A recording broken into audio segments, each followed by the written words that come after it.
fog of war conceals more than enemy positions and battlefield casualties. In the chaos of combat, where exhaustion blurs reality and adrenaline transforms ordinary men into instruments of violence, soldiers have reported encounters that defy rational explanation. These are not tales of heroism or tactical brilliance. These are accounts of the impossible, dead warriors rising to continue their eternal service. Throughout military history, from Roman legions marching through Germania's dark forests to Civil War pickets standing lonely vigil in moonlit fields, officers have filed reports that were quickly buried in military archives. Reports of soldiers who continued fighting long after death should have claimed them. Reports of familiar faces appearing in enemy ranks, speaking with voices from beyond the grave. Tonight, we examine 3 documented cases where commanding officers, seasoned veterans, and reliable witnesses reported contact with what they described as vampire soldiers, the undead who retained their military training, their tactical knowledge, and their deadly purpose. These accounts come from personal correspondence, classified military documents, and after-action reports that were never intended for public scrutiny. What makes these cases particularly unsettling is their consistency across centuries and continents. The same patterns emerge: traumatized soldiers encountering their own dead, undead warriors, possessing intimate knowledge of military operations, and enemy forces gaining inexplicable tactical advantages following these supernatural encounters. The question isn't whether these events occurred exactly as reported. The question is what they reveal about warfare itself, and the bonds between soldiers that may transcend even death. If you're new here and fascinated by these forgotten military accounts, consider subscribing for more true stories from the battlefield's darkest corners. Now, let's step into the fog of war and examine what our own military archives suggest about the true nature of combat.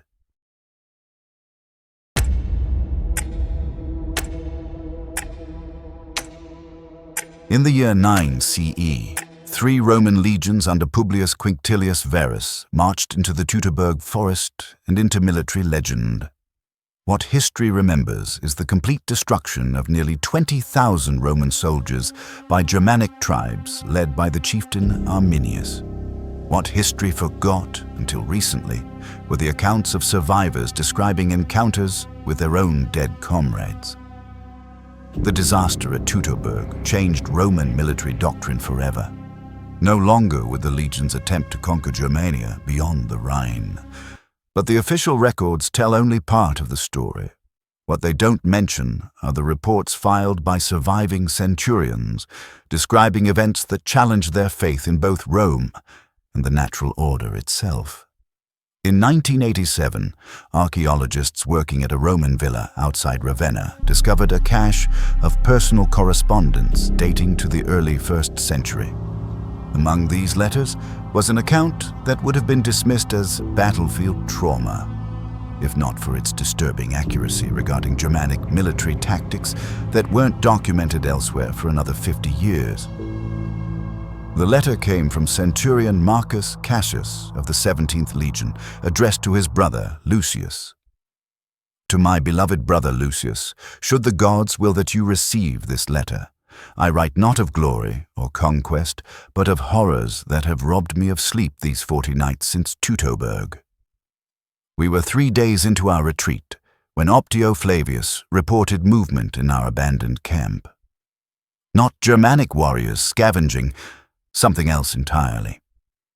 Cassius had taken 6 men to investigate the disturbance. The moon was full that night, casting long shadows between the ancient oaks.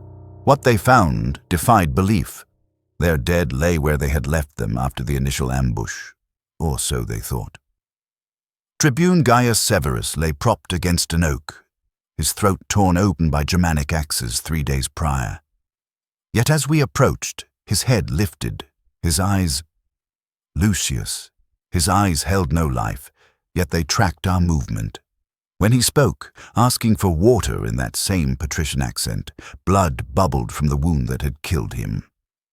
Modern historians have debated the psychological effects of military disaster on surviving troops.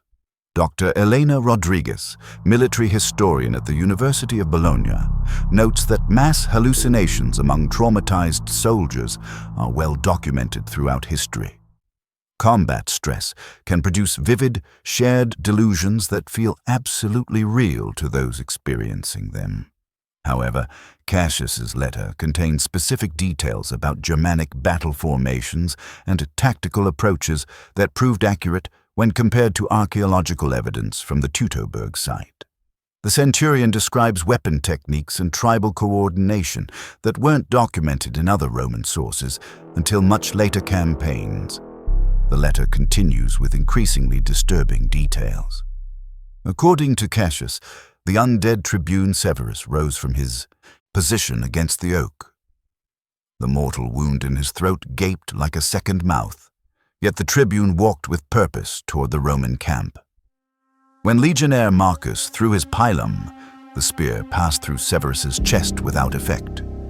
The tribune continued walking, began calling out names of living soldiers in our cohort. Not random names, specific men, their ranks, their duties. He knew things only the living Severus should have known. What followed was perhaps more terrifying than any direct attack. The alleged undead tribune began systematically visiting Roman positions throughout the night, moving through their lines with complete knowledge of passwords, procedures, and personnel. He spoke with sentries, asking detailed questions about defenses, troop strength, and planned movements. By dawn, 12 different Roman soldiers had reported conversations with dead comrades they had personally seen killed in the initial Germanic ambush. Each encounter followed the same pattern: familiar faces speaking with familiar voices, asking military questions that seemed routine but were actually gathering comprehensive intelligence about Roman capabilities.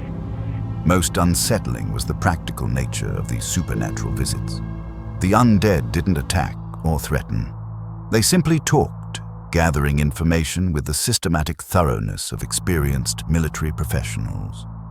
The letter reaches its climax with Cassius describing a coordinated Germanic attack that struck just before dawn. The barbarian forces hit with precision, targeting the exact weaknesses in Roman defenses that the mysterious visitors had been investigating all night. They came again. Severus leads them. I see now why the Germans knew exactly where to strike. Our own dead betray the living. If you find this letter, brother, know that death may not end service to Rome, but it changes whom we serve. The attack succeeded completely, wiping out Cassius's remaining cohort. The letter ends abruptly, suggesting the Centurion was writing even as Germanic warriors overran his position. Whether the result of psychological trauma, sophisticated enemy psychological warfare, or something more disturbing, the Teutoburg accounts established a pattern that would appear repeatedly throughout military history.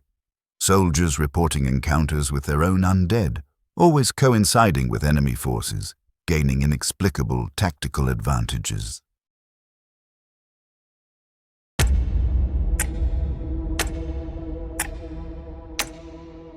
September 1862. The Battle of Antietam had just concluded, leaving over 23,000 American casualties scattered across the Maryland countryside. In the aftermath of America's bloodiest single day, Union Army investigators were called to examine a disturbing incident involving the 5th New Hampshire Regiment, an incident that would challenge everything they thought they knew about warfare. Captain Edmund Walsh, a veteran officer with an exemplary service record, had been found at dawn on September 18th in a catatonic state, clutching a loaded rifle in an empty field 2 miles from his unit's position. His company reported that he had simply vanished during the night after conducting what appeared to be a routine inspection of their picket lines. The captain, who had distinguished himself at Bull Run and Shiloh, could provide no explanation for his absence. Army investigators, led by Colonel James Mitchell, began interviewing witnesses to piece together what had happened during those missing hours. The investigation started with the aftermath, then worked backwards through the night's events like detectives solving an impossible crime. What they discovered defied military logic and challenged the investigators' understanding of reality itself. Multiple witnesses confirmed that Captain Walsh had begun his inspection at approximately 11:30 p.m., following standard procedures for checking defensive positions. Sergeant Timothy O'Brien, Walsh's reliable second-in-command, reported that everything had proceeded normally as they moved from post to post. But as investigators dug deeper, the timeline became increasingly confusing. Private Henry Kowalski, stationed on the regiment's left flank, insisted Captain Walsh had never reached his position, yet somehow Walsh had obtained detailed intelligence about Confederate movement that only Kowalski's post could have observed. Corporal James Murphy reported a lengthy conversation with the captain about his family in Boston, discussing specific details about his wife and children. The only problem, military records showed that Captain Walsh had no family and had never lived in Massachusetts. 12 different soldiers reported substantive conversations with Captain Walsh between midnight and 3 a.m., yet their descriptions of these encounters varied dramatically. Some described him as completely normal. Others mentioned he seemed unusually pale or spoke with a strange accent they couldn't place. Private David Chen, a recent Chinese immigrant whose English was limited, provided perhaps the most disturbing testimony. He insisted that Captain Walsh had approached his post and conducted their entire conversation in perfect Mandarin, a language that, according to military records, the captain didn't speak. What united all these impossible conversations was their focus on military intelligence. Each witness reported that Captain Walsh had asked detailed questions about troop strength, ammunition supplies, Confederate positions, and planned movements. By dawn, someone appearing to be the captain had systematically gathered complete intelligence about the entire regiment's capabilities and intentions. The environmental details from witness testimony added another layer of strangeness.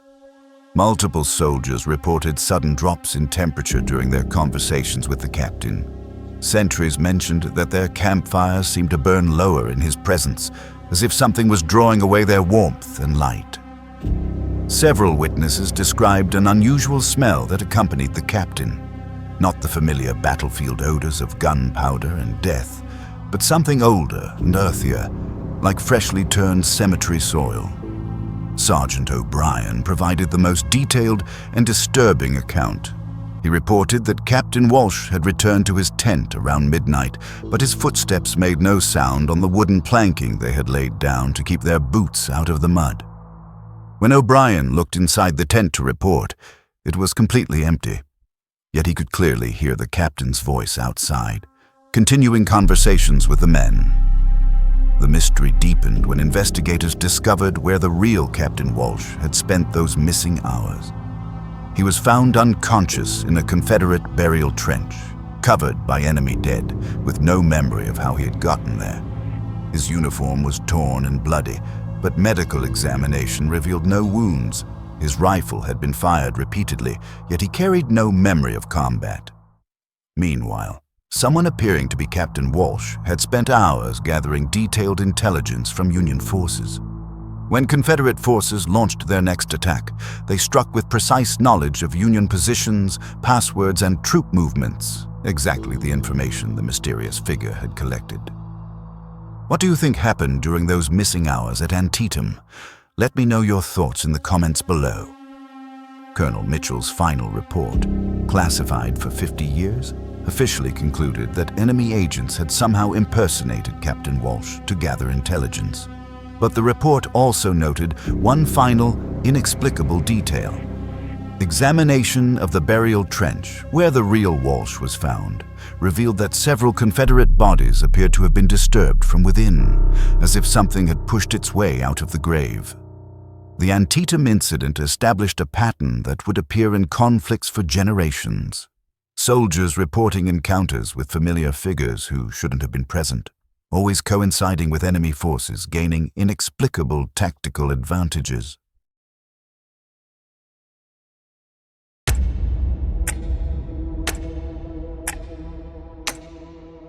November 1807. Napoleon's Grande Armée was settling into winter quarters near Königsberg during the Polish campaign when the 12th Dragoon Regiment received orders to investigate reports of Cossack activity along the Pregel River. What should have been a routine patrol became one of the most thoroughly documented encounters with the supernatural in military history. The official after-action report, filed in the Archives Militaires at Château de Vincennes, reads like standard military bureaucracy. On the night of November 15th, 1807, a patrol of the 12th Dragoon Regiment, consisting of Lieutenant Henri Dubois and 8 men, departed from winter quarters near Königsberg to investigate reports of Cossack activity along the Pregel River. The patrol returned at dawn on November 16th with Lieutenant Dubois reporting contact with enemy forces, but no engagement. No casualties reported. Patrol conducted according to standard procedures.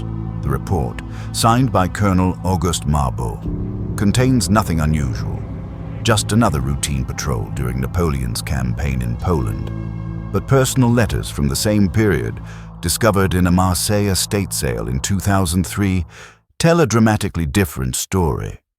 Sergeant Michel Rousseau of the 12th Dragoons left a detailed account in his private correspondence. Mon Dieu, how do I write of such things? The official report mentions nothing of what we truly encountered that night. Dubois has forbidden us to speak of it, threatens court-martial for any man who repeats what we saw. But I must record this somewhere, for I fear I am losing my sanity. According to Rousseau, they had ridden perhaps 6 kilometers from their base when they discovered something impossible. A full squadron of French dragoons, maybe 60 men, camped in the ruins of a burned church. Their uniforms were perfect, their equipment regulation, their horses well maintained. But something felt immediately wrong. No sentries posted. No challenges as we approached, and in November, at midnight, they cast no breath vapor in the freezing air. Lieutenant Dubois had hailed their commanding officer, who emerged from the ruins to greet them. The man introduced himself as Colonel Jean-Baptiste Moreau of the 15th Dragoons, a man who had been killed at the Battle of Jena over a year earlier. Sergeant Rousseau knew Moreau personally. They had shared wine together before that fatal battle. Yet here stood the dead colonel, pale but unmistakably himself, greeting Lieutenant Dubois as though they had parted only yesterday. Multiple witness accounts exist from different members of the patrol, each telling slightly different versions of the same impossible encounter. Private Antoine Bernard wrote to his wife, "The dead colonel knew things only the living should know. Details about our winter quarters, our supply situation, even personal information about our families." He spoke with Lieutenant Dubois for over an hour about military matters I couldn't overhear. But Louise, the horses? Our horses refused to approach theirs. They shied and whinnied as though sensing predators, yet these were clearly French cavalry mounts. Trooper Jean-Claude Petit provided additional details in his personal diary. Something about their camp felt fundamentally wrong. They had cook fires burning, but I saw no smoke rising into the night sky. Their horses stood perfectly still, never moving to graze or drink, their eyes reflecting our torchlight like mirrors. When I tried to approach one of their troopers to share tobacco, he smiled and declined. His teeth appeared unnaturally sharp in the firelight. The contradictions between official records and witness accounts created an impossible puzzle. The Army's casualty lists clearly showed that Colonel Moreau and the 15th Dragoons had been destroyed at Jena in October 1806. Multiple witnesses had confirmed Moreau's death, yet here were detailed accounts of him conducting active military operations 13 months later. Lieutenant Dubois' personal journal, discovered decades later, reveals his growing unease during the encounter. Moreau provided detailed intelligence about Cossack movements in the region, information that proved accurate when we encountered Russian patrols the following week. But how could he possess such current intelligence? His unit was reportedly annihilated at Jena. I have seen the casualty lists myself, signed by Marshal Davout. Perhaps most disturbing were the practical consequences of this supernatural encounter. Based on intelligence provided by the mysterious squadron, Lieutenant Dubois altered his patrol route, successfully avoided several Cossack ambushes that Moreau had warned him about, and completed his mission with no casualties. The intelligence proved so valuable that subsequent French operations in the region used information allegedly provided by the dead colonel, resulting in several tactical victories against Russian forces. Either the French army was receiving supernatural assistance from their own fallen, or someone was using elaborate deception for reasons that remained unclear. Church records from the ruined monastery where the encounter occurred revealed additional unsettling information. The building had served as a temporary morgue for French casualties from local battles throughout 1806 and 1807. Over 200 French soldiers had been buried in the adjacent cemetery, including many dragoons from various regiments. Modern military historians remain divided about the Königsberg incident. Dr. François Leclerc of the Sorbonne argues that the accounts represent psychological coping mechanisms for battle trauma, suggesting that exhausted soldiers created elaborate shared hallucinations to deal with the loss of comrades. Professor James Wellington of Oxford proposes that the incident involved deserters, or irregular forces, using dead officers' identities for protection, though this theory doesn't explain how. They obtained current intelligence about enemy movements, but the tactical intelligence provided by Colonel Moreau's Phantom Squadron proved consistently accurate throughout the winter of 1807 to 1808, leading to French military successes that saved hundreds of lives. Whether supernatural intervention or sophisticated deception, the encounter had measurable consequences on the battlefield. The Königsberg incident remains the most thoroughly documented case of military personnel reporting contact with their own undead, featuring multiple witnesses, corroborating physical evidence and tactical outcomes that influenced actual military operations. 3 armies, 3 centuries, 3 continents, yet the pattern is the same. Soldiers meeting their own dead, still carrying weapons, still gathering intelligence, still shaping battles from beyond the grave. Modern psychology calls it stress, hallucination, survivor's guilt. And maybe sometimes that's all it is. But these accounts didn't just terrify men. They altered real military decisions and, in some cases, changed the course of combat itself. What's more unsettling isn't the possibility of vampire soldiers rising to fight again. It's what these stories reveal about war itself, that exhaustion and desperation can blur the line between hope, fear, and reality until soldiers will accept help from anywhere, even their own graves. These tales endure in military folklore, not because they prove the undead, but because they speak to the unbreakable bonds forged in combat, the kind of bonds that even death may not sever. The next time you encounter stories of supernatural military encounters, remember that battlefields have always been places where the impossible becomes routine, where desperate soldiers report experiences that challenge our understanding of life, death, and the bonds that unite warriors across the centuries.